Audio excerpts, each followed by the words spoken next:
Good morning. My name is Martha K. Williams.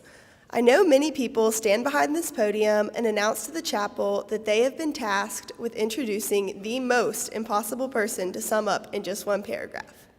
But until today, everyone else has been lying because it is in fact myself who has been tasked with the impossible job of introducing Chandler McDowell. There really is no one like Chandler.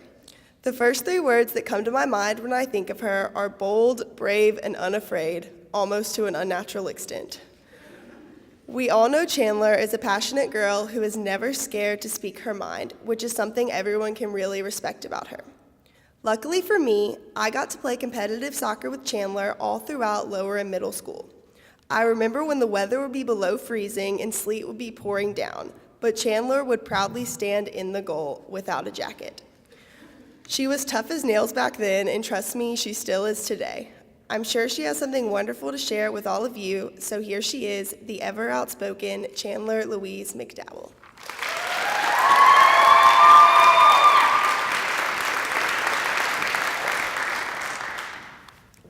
Callie hadn't brushed her hair all day, so it was chaos, curly and alive from the heat of summer. We pulled up outside of her house, and once we got out of the car, she paused for a moment, staring at a large black and white bumper sticker. At 6 years old, she could not decipher the big words: pro-child, pro-choice, pro-Planned Parenthood.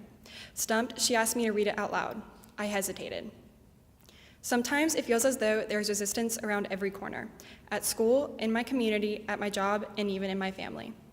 Just a few weeks ago, my bumper sticker was ripped off my car and thrown into the sewer. I found it the next morning crumpled and drowning, and my heart broke.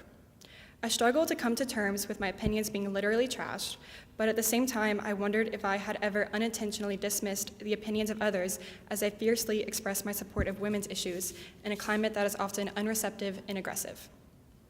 While this isn't easy for me, it's also not easy for those around me. I thought about the person who attacked my car, surely thinking it was justified. After all, don't we wholeheartedly believe that our opinions are right? I pondered what to do about our divisions playing out like a war. I thought I should try to confront this person who hated what I stood for strongly enough to tear it down.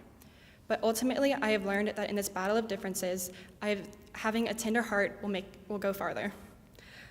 I wouldn't accomplish my real goals by lashing back. So that same day, I bought the same bumper sticker that was destroyed, plus a few more. I pasted them to my car and left it at that. I couldn't know if they would be ripped off again, but my belief in fighting for women's equality held strong, and that was most important. I feel lucky to have opportunities to listen and learn about other opinions that have never been my own. I understand their complexity and diversity, valuing just how varied they are. At my trunk with Callie, I explained in words simple enough for a 6-year-old that the sticker supported women who wanted to choose whether to have a child. I clenched everything, waiting for Callie to say something, but she didn't, and eventually we walked up to the sidewalk and into the house. Thank you.